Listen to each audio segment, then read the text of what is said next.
Hey everyone, it's a very cold day. It's going to be a cold stretch of weather. Not a single day in the forecast is going to hit the freezing mark. Yesterday we had about 40 degrees or about 5 degrees Celsius where it got pretty warm. We lost a good amount of snow.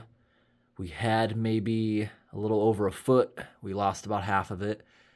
Last night it was above freezing at night, and I was just looking out my window and I could see the icicles on the house were running like a faucet as everything was just melting off. Then everything flash froze, and now we have massive icicles all over the house. It actually looks pretty cool. And tonight is going to be about -2. That's about -18 Celsius. It's going to get a little colder over the next few nights, but nothing severely cold like we had a couple of weeks ago. But when it gets cold, I start the wood stove back up to help with everything. When it's above freezing outside for the daytime high, I don't even use this. But once it gets cold like this, I'll run it nonstop as long as I'm home. So I'll show you my process I do when I completely start the wood stove. The last time I shut it off with the intention of not using it for a couple of weeks because it got slightly warmer. I cleaned out the inside. It's important to leave about a ½ an inch of ash in there. It helps protect the fire bricks. It's like insulation. It protects them from the direct heat, and it will last a bit longer. This is a catalytic stove, which means it has a catalyst like your catalytic converter in a car. Helps it burn a little bit cleaner, but most importantly, slower. This wood stove can run about 24 hours without touching it. Come back home, it's fine. The manual claims it can go 36 hours, which I believe it can. It's just not able to heat the whole house. Like this right here is the damper. You have it all the way down. It will heat the entire building. Well, no, it won't. It'll keep it hot for about 36 hours. Like there, that smothers it. But I usually keep it down here, medium to high. Does a good job. High when it's super duper cold outside. But we're going to start that with it full blast. The back here gets quite hot, but people were wondering in the video I made here of this cooktop right here. So this would work perfect on an actual cooking stove. It's a tiny little oven, and I'm going to show you why it didn't work well on mine. This thing right here, you're going to notice, see the gap of air underneath here? You're not actually on the burn chamber. A lot of wood stoves, you should be on the burn chamber, which is actually way down here. You have quite the gap here, and these extra pieces of metal actually help it radiate more. Someone in my comments saw this contraption back here. It's just the back of the stove. There's nothing electrical involved at all. Someone thought that was a blower fan control right here. It's not. That's the damper. Most wood stoves would have a damper here on the pipe. This one does not. It's the way it's made. You can't put a damper on this type of stove. So this is what we call the bypass. I'll show you what that does when I flip it. Like that. When you start your fire, you want that open. And when the fire's going good, once it gets up into the running range right there on that gauge, then you shut it, and it forces everything through the catalyst right here. If you've been running it a long time, you want to open the catalyst, which I can feel a bunch of cold air coming out of there right now. So when you're not using it, you want to shut the door on the fireplace. So right there, it looks pretty good. Got a little bit of buildup in the corners. Don't even need to do it this time. Sometimes I'll lightly, with a paintbrush or a vacuum cleaner, clean the end of that because it can clog up. And you're going to wonder why your stove's not working well. So that's all. And right now there's a very cold downdraft coming out the chimney. It's worse and worse the colder it is. So we're going to start with the stove right now by opening this completely. Now you can take a piece of birch bark, piece of newspaper, light the end on fire, and stick it in here with the flames. And you need to reverse that. There's actually freezing cold air coming down here now. I can feel a very dominant draft. Actually, I want to illustrate that to you guys. Go over here. Steal that from the bear's butt. Come over here. Look. Can you see the current coming out of there? I guess that's not as good as I thought it was going to be. for illustrating that, maybe if I put it inside here, you could maybe see it.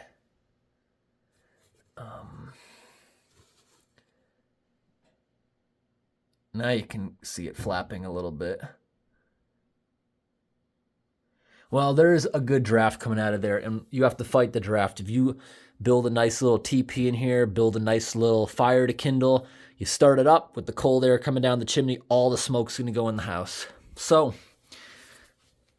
here's my method for it. I'll reach up here. Got this thing right here, which is a weed burner. We're going to turn that on.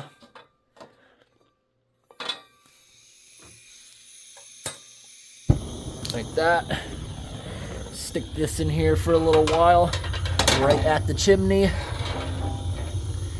And that will counteract that. We're going to preheat the chimney. Once the chimney heats up, and this doesn't create smoke, once the chimney heats up, then we're going to have a good draft. While that's going, it gives me a little bit of space where I can reach in here and I can kindle the fire right now. I can build something in there with some extra papers, cardboard, small timber.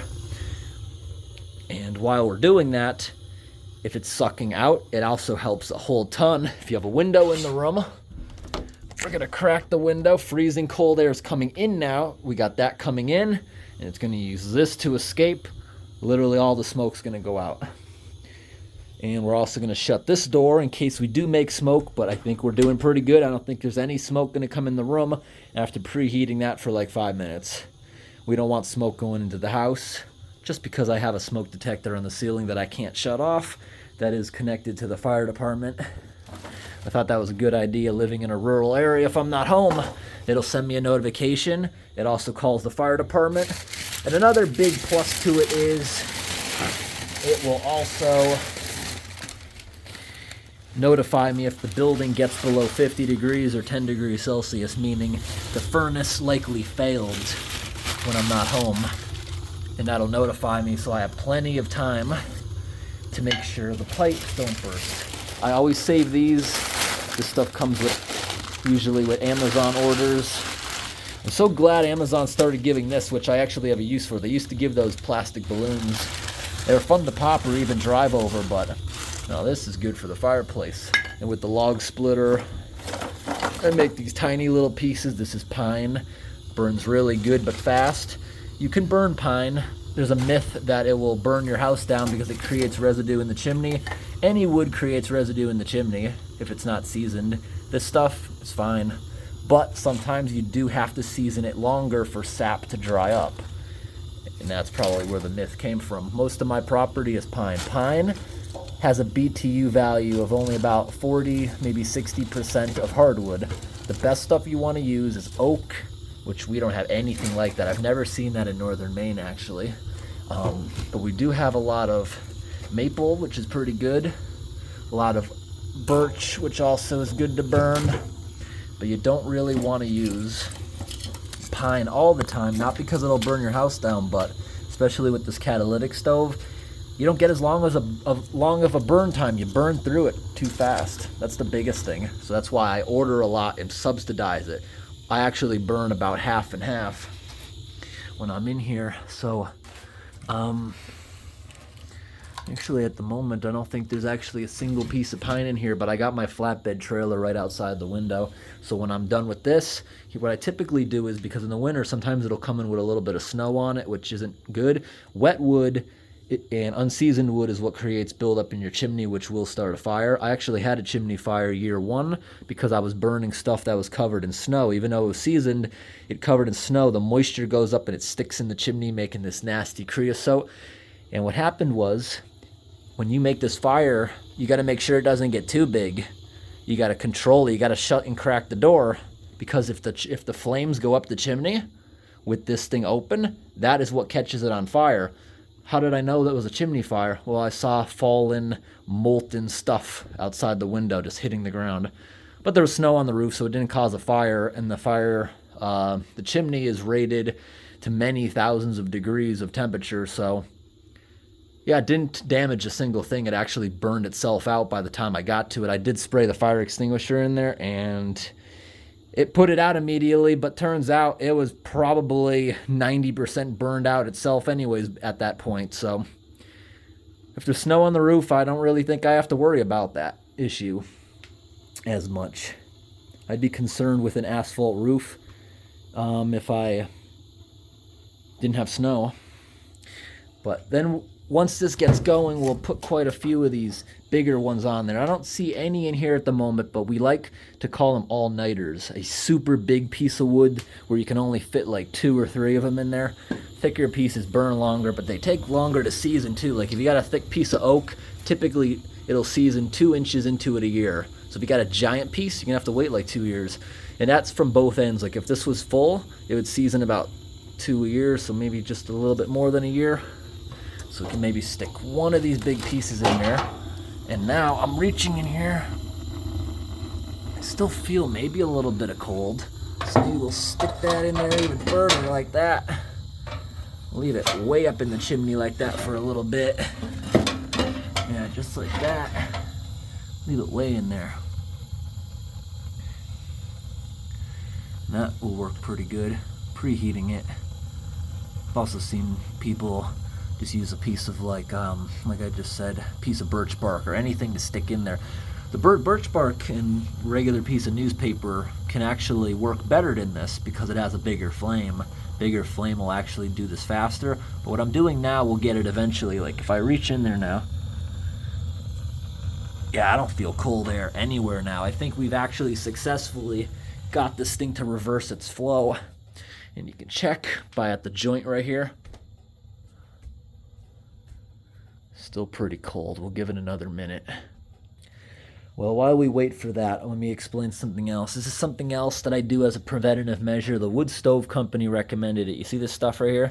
That's not a cleaner. It's not flammable. Honestly, what you do with it is you go like that. They recommend about 10 sprays a day.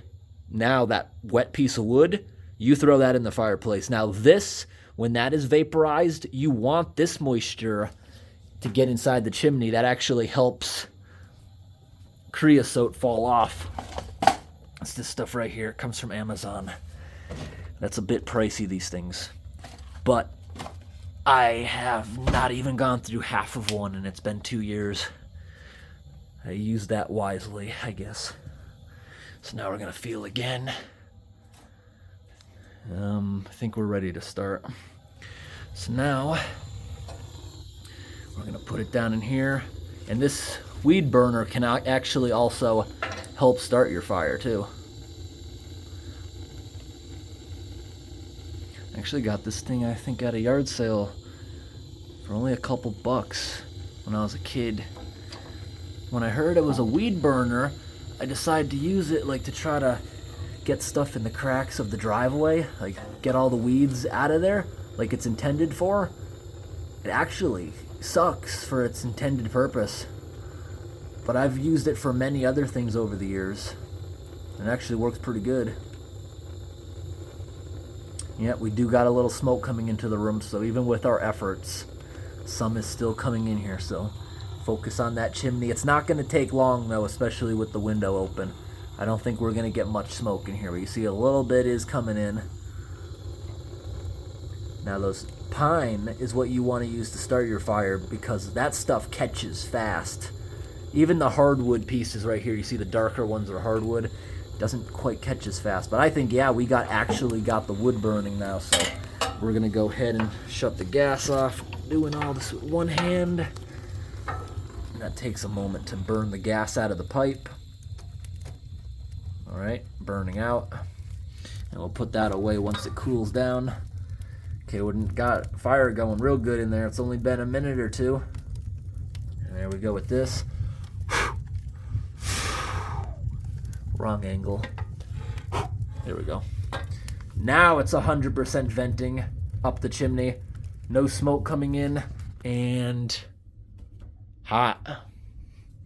Now this right here, realistically, you'll start to see it move in maybe 5-10 minutes, but it's going to take like 20 minutes to get it into the active range where the catalyst is actually starting to burn it clean. Just like anyone who lives in a cold place, you're going to notice that your vehicle, gasoline vehicles anyways, smell bad out of the exhaust pipe. It smells like chemicals until it heats up. Then you smell nothing. It's just water vapor. Basically, you see, you can't smell the CO2 once it's, or the carbon monoxide, you can't smell it once the car's heated up. But on cold mornings, the catalytic converter can't do a thing until it actually heats up. And also, we're going to go ahead and crack this too. That also helps smoke not come into the room now that it's actually caught up. And we can shut the window in a couple minutes. Give it a few minutes. And you see how I didn't load the entire firebox. I didn't absolutely stuff it. That's because we don't want the flames going up the chimney, like I said. And also by shutting the door, we help control that. But I think by this point, we got a good draft on the chimney. So at this point, we could, I think it's a 50-50 chance. Are we going to smother it by doing that? It definitely calmed down a little bit. But I think there's enough pull in the chimney that it's actually able to pull air now. I think it's good. We should load a few more pieces of wood in there, actually, at this point. And this will beautifully heat the entire building. People always ask me in my comments, what is this called? I know it's called an ASHFORD wood stove, and I'm going to show you the exact manual of it, too. So this thing has just about paid for itself already. With saving me money on oil. This is an oil burning house. Has an oil-fired furnace. And I think in times past I wasn't exactly sure. I think in older videos I maybe gave a higher estimate than in reality, but without the wood stove, I believe my building will probably burn maybe 600 gallons a year. I think at one point I said 900. That's definitely not the case because I have a delivery truck come maybe twice every winter to top off my tank. But when I do that, I don't let it get empty. I have a fuel truck come out every maybe when it gets down to half a tank. So let me think about that. The tank is supposedly 275 gallons, but they're not filling it with 275. The top little bit of the tank leave air room for expansion and stuff of the fuel. So reality, they're probably delivering, when it's full, it can probably hold about 240, 250 gallons. So think about that. When I order it, usually my bill will say I ordered like 120 gallons. So yeah, probably 300 gallons a year. It's actually not that bad. When you do the math with the price of heating oil and everything, it probably cost about $1,000 a year to run the furnace. Actually not the worst.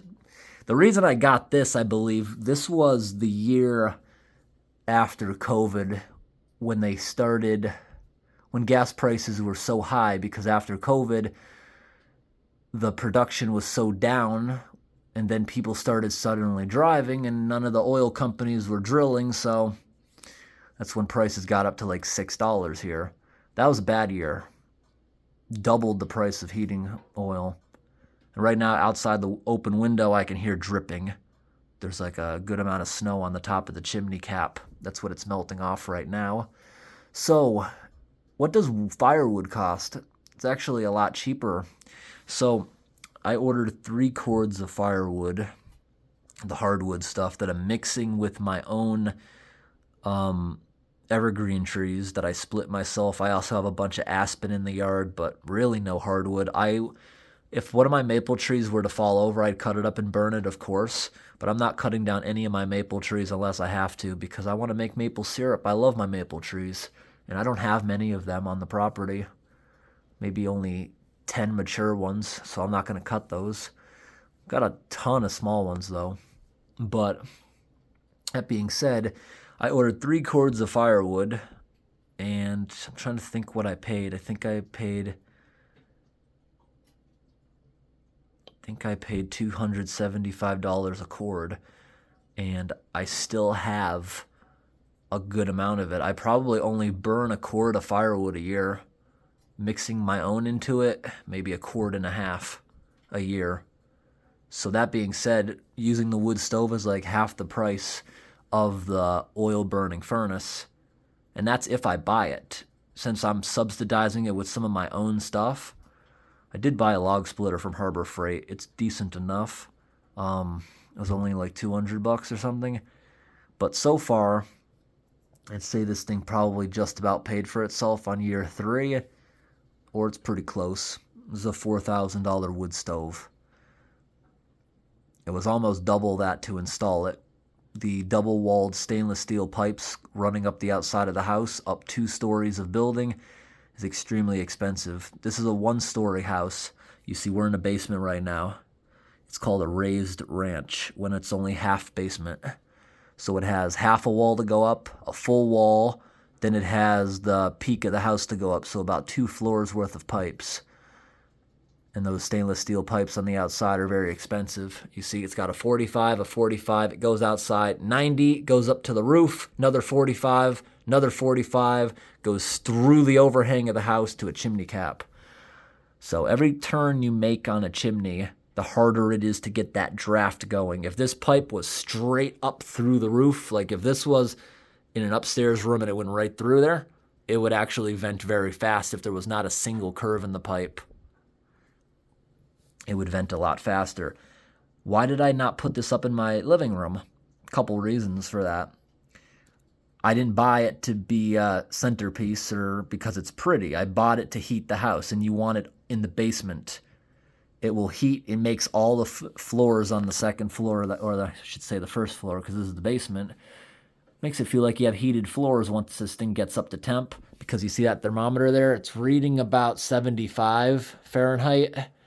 But it will get up to about 100 or 35 Celsius by the ceiling. And I got another gauge that's hiding right now behind this thing I knocked over.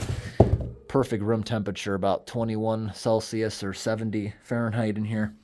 Got a perfect temperature right now in the room, but it will bake this one room. And actually, I got to open that door. You see what I have here? I got to reattach this. I attach this to the door when I have guests, so they can't shut it, because I don't want this room just getting super extremely hot in here, because I don't know how hot this room would actually get. Like one time I accidentally left this shut before I realized this. We were reading close to 130 in this room, and I was honestly afraid it would melt the wax ring around the upstairs toilet. I don't know if it actually would or not, but that's why I don't want this room baking, so I make sure that room stays open once this actually gets up to temperature. But while we're waiting a little bit, what else can I talk about as far as wood? So I have a lot of videos that you can look up, especially on my second vlog channel. Even post 10, I have a few videos. One's titled How I Manage My Forest. I talk about how I basically don't cut up any trees except ones that fall over. I live in an area where a lot of trees just fall over. It's a very swampy, wet yard, so after windstorms, we'll always have a few of them uprooted. They're usually pines, but we slowly cut them up, and I got a surplus. I probably have 8 cords of wood cut into logs out in the woods, and I just got to haul them back with the wagon and split them. But we slowly do that. Maybe I should make a log splitting video on my second channel when I'm bored. I used to do a lot of garage vlogs 2 winters ago. I may have got a little bored with that, so I haven't done that in a bit, but if anyone saw that fuel trailer that I bought earlier in the year and did repairs on, I determined it wasn't suitable for highway use. I removed the fuel tank. Maybe I'll have that filled by the same truck that brings my heating oil. That's like a backup tank. But the trailer, I put a new deck on the flatbed and everything, but someone made it out of an old car front axle, so it has tie rod ends that are severely rusted, and it's just not worth fixing. I can go on Facebook Marketplace, and I can probably buy a flatbed trailer that is so much better for less than it would cost to fix this one. So it's a yard trailer. I can hook it up to my truck just to move firewood a few hundred feet across the yard. Like, I got it parked outside the window right now with a big pile of wood that can probably fill this 4 times. Easier than the wagon, but the wagon's the only thing that'll fit down the trails into my woods. But thought I would make use of it. But I love sitting in here. I love this balancing game right here. I built this bench here a few years ago out of the old truck springs when I lifted my truck. And this bench is just amazing. I love it. They're sturdy, really sturdy, but it actually helps you balance it.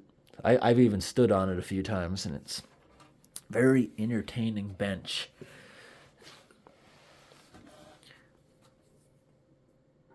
So I got a Harbor Freight log splitter. I got one of the electric hydraulic ones, and that is a pretty good machine, but it feels very weak on pine, which is soft.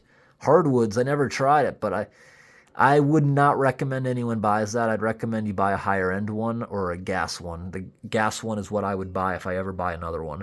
Although at Harbor Freight, I bought their manual log splitter, which you pump with a handle and it crushes right through the log. That one's actually pretty reliable, and it's because it doesn't have any electric or moving parts really. It just has a hydraulic boom on it. That's all it's got, so pretty hard to break. I've had that for 3 years, done a bit with it. I had to return one of the electric ones. Good thing I got the warranty, but at least I got my money's worth out of it. I split so much wood for that $200, so I think that was worth it, but wouldn't recommend you buy one though. Not that type anyways. Next time I'll probably get a gas one that can split basically anything. So right now we're gonna load it up a good amount actually. Like that. And it should catch up into this stuff nicely. And when I go to sleep, I like to load the firebox with literally as much as I possibly can.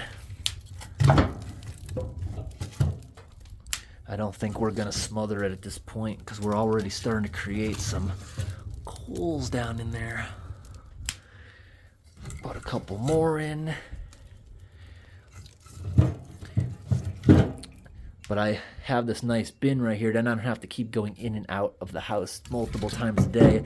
This one bin right here will probably last 3 days because like I said, now that we're loading it up, once we get this thing into slow burning mode, it's like 12 hours of wood or maybe a little more. But then once I get this down almost all the way, I take a few logs out, put them on the floor so I can burn that while the next load is drying off that I dump in here from outside. Look at all the scrape marks. I will load this thing to its a little mountain right there. And people are always going to ask, you're putting microplastics in your water over there. But when this thing heats up through the window on it, it will heat up that wall so hot to the extent, look at the sticker, how it's all curled up from the heat. But yet, most modern wood stoves have heat shields. The sides of it, they will get hot to the touch, but this never gets hot. The wall behind it, because of this, there's no heat shield, the wall will get slightly warm. The floor right here is uncomfortably hot when you step on it. Over here, cold, cold, including this. It has heat shields on the sides, and I even think the top. Another reason why that thing didn't work. It's got to be used on a conventional wood stove or a cooking stove. So you see we're starting to climb. We started at that notch. Once we hit this notch right here, it means we're active. It still says inactive. Once we hit active, you can flip this. Sometimes I do it a little early. Could probably do good right now. But we got that in there, loaded up really nice. So we're gonna shut that or leave it cracked. Just let it catch up a little bit. Once that starts roaring in another couple minutes, I will flip it over. I'm gonna clean this all up and I'll be back to you in a minute. Okay, maybe 2 or 3 minutes later, we shut that, got the stuff out of here. I'm always sweeping around it, and I just try not to track it out more. See, the floor is a little discolored there compared to the corners where it's clean. Maybe I'll just repaint this whole floor at some point, but it comes out a little bit better when I mop it. I even try to scrub brush, but you can't really get it perfect. But it's starting to catch up nice now. You see my little fan right there? Because it's touching that extremely hot pipe. The pipe heats up fast because it's thin, but the thicker metal down below takes quite a while. All the fans eventually start going. See, they're all kind of pointed towards the door. Like, you can feel almost nothing. They do slightly move it around, so the room's not going to ever become exactly stagnant. They're more of a decoration than anything else. and you don't really need fans. When I first got this, I thought I was going to make a hole in the floor with a grate so it can rise upstairs. At least in my house, absolutely not necessary. Like, you saw the toilet paper. I can't believe how that didn't work. I have a short video from a few years ago. I had like a stick right here I taped to the door with a piece of toilet paper at the bottom. And I also did that at the top. I had a little piece of toilet paper hanging there, and the one at the top right there, the toilet paper was tilted outwards because you could see all the heat leaving through the top of the door up the stairs, and at the bottom there's freezing cold air that you can actually feel once this thing heats the room up. It displaces the cold air actually extremely fast once it gets going, so you don't need any fans. It evenly distributes basically around the whole house. Not down here though. So this stove right here, how big's my house? This actually works perfect. It keeps the whole house room temperature, but every now and then it'll struggle, but it has to be, like, the coolest I ever ran this, I have a video of it too, the night I was doing that. Coolest I ever got was negative 38 outside, which is the same in Celsius. So that night, the house struggled to stay above 60. It was just slightly above 60 in here, or about 15 Celsius. Still not bad. On a night like that, maybe you'd use this with the furnace for help. But you don't get nights like that often around here. Like, it's very common for us to get about maybe negative 20 or about negative 31 Celsius, but very common. We get quite a few of those a year. But it's very rare when it gets down to like negative 40 or something like that. It's very, very rare. But when it does, this still does a good job. So how big's my house? It is about 750 square feet. Maybe 740. Forget what it says. It's one of those two. So it's about 740, 750 square feet. Times 2 because I have the basement. The basement has a half bathroom over here. It also has my New England Wildlife and More other YouTube channel studio. We're going to shut this because I can actually literally hear as it really, when the flames start to go up the chimney, you can hear like a crinkling sound in there. It's the creosote kind of curling up and cracking off the inside of the chimney, all the junk. We're almost up there, but you know what? You can start it a little early. It'll be fine. Do it all the time. It's not going to go out. It's on full throttle.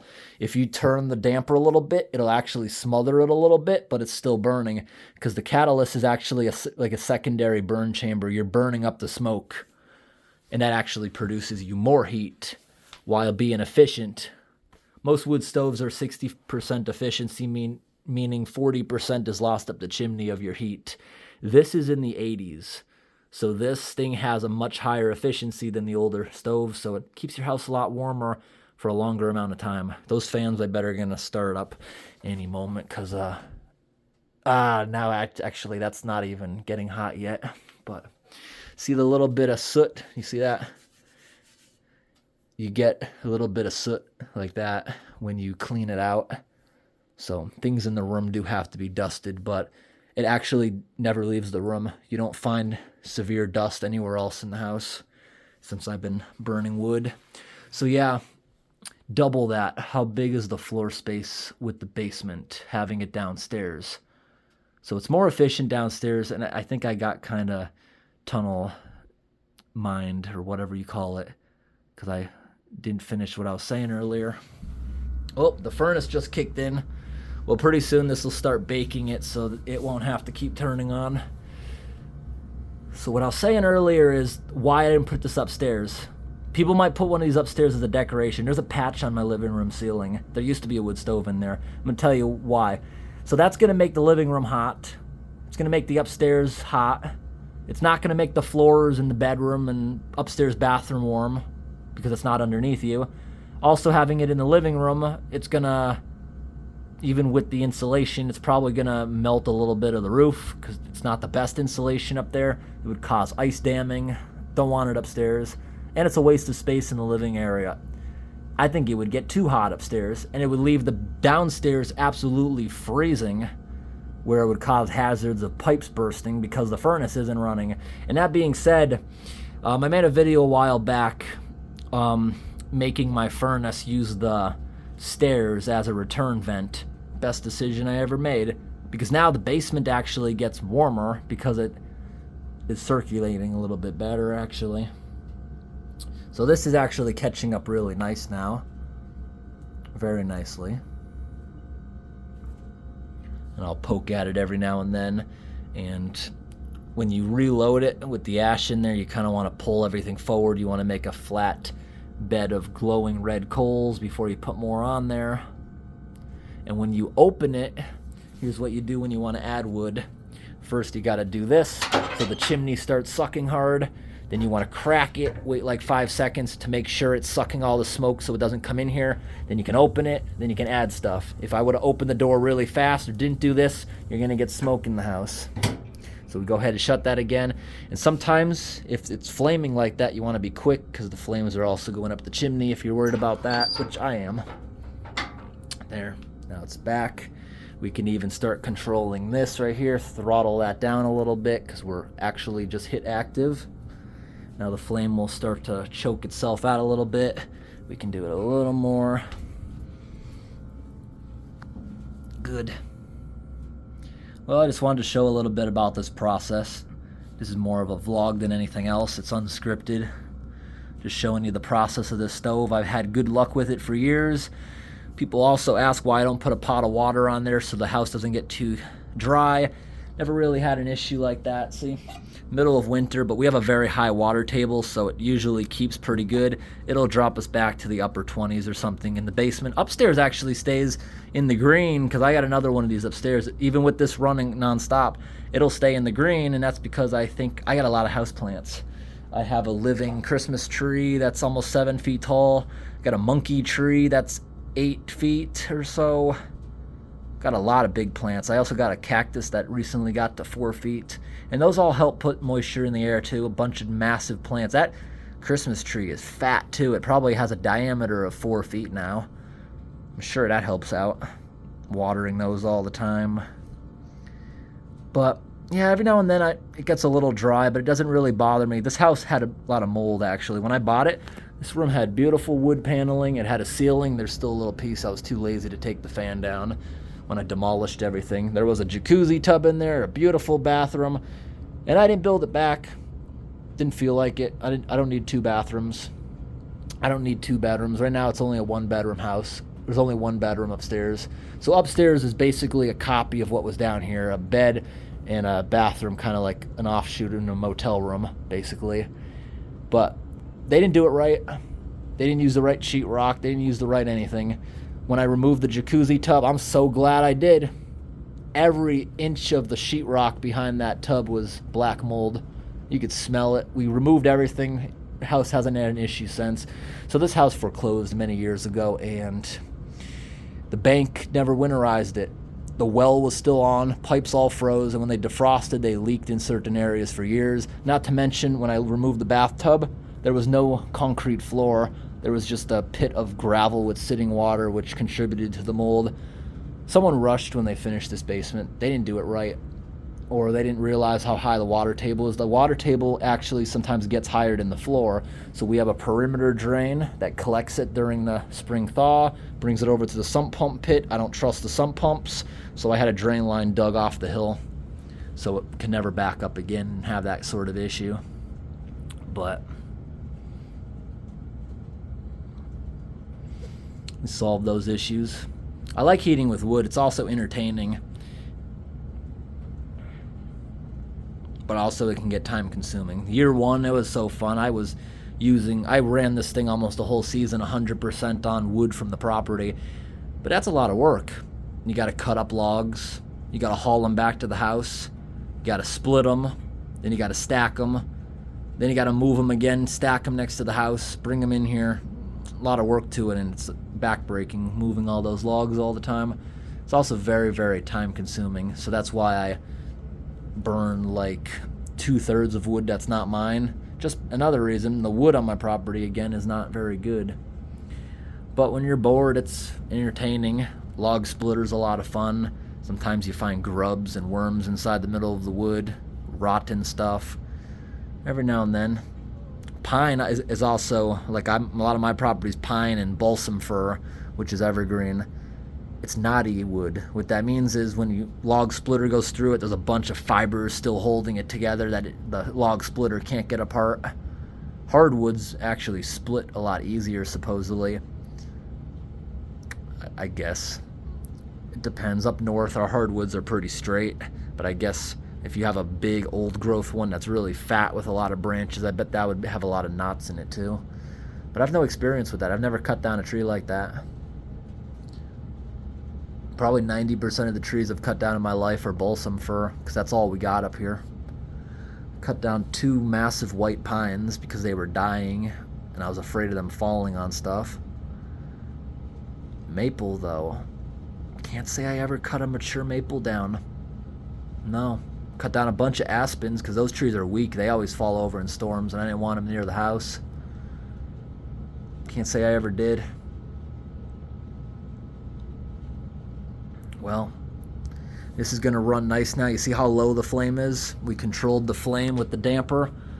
We can even stall it out a little more to the point where there's no flame at all. It's just hot coal slowly smoldering, and the gases go up there, get burned a second time. Like, if we look in there, the catalyst... Okay, let's shut the lights off. The catalyst in there should be glowing red up top, if you can see that, because it's red hot, and as the smoke blows through it, it burns it again. That being said, it still smokes outside a lot, especially when it's cold, when the fireplace is cold and none of that's heated up yet. But any wood stove, even without that, should be burning clean once it gets up to temperature. You shouldn't even notice it's on from the outside. So we're slowly heating up on there. That'll get up here. Also with wood stoves, yes, you can burn it very, very slow, but the chimney gets dirtier faster, and it's actually a fire hazard if it's cold. Like, we're borderline. That's okay. If we're down here into the black area, you're burning too cold, and that can actually cause more buildup in the chimney. So then you got to turn it up. Watch what it does when we turn it up. Look, we almost stalled it out. Turn it up high. Just give it a moment. It'll catch up actually fairly fast. Give it like 1 minute to do that. The window there, I don't really mind it being dirty. I only clean it once a year when I don't use it during the summer, just so it looks better. So all you do is you take, when it's cold, you take like a piece of paper, you wet the end of it, stick it in the ash, and that makes it abrasive, and you just wipe it off. Then you can use any glass cleaner once you have scrubbed everything off with the abrasive ash. But there we go, the fire's catching up, and it's not even caught up completely yet. That's gonna get like twice as bright in there. It's catching up pretty fast. And the furnace is helping out now too. Furnace will actually help blow this heat around at the moment. So we're gonna turn that back down. And that's the way we're gonna leave it for the night. That's probably gonna go all the way until at least morning. And I hope today's video was interesting, everyone. Thanks for watching, and have a great day.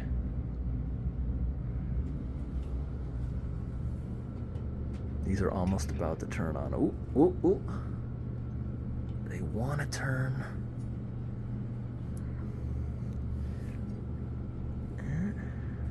Not quite. I can tell they're trying to move. Almost, almost. Actually, that one might stay going.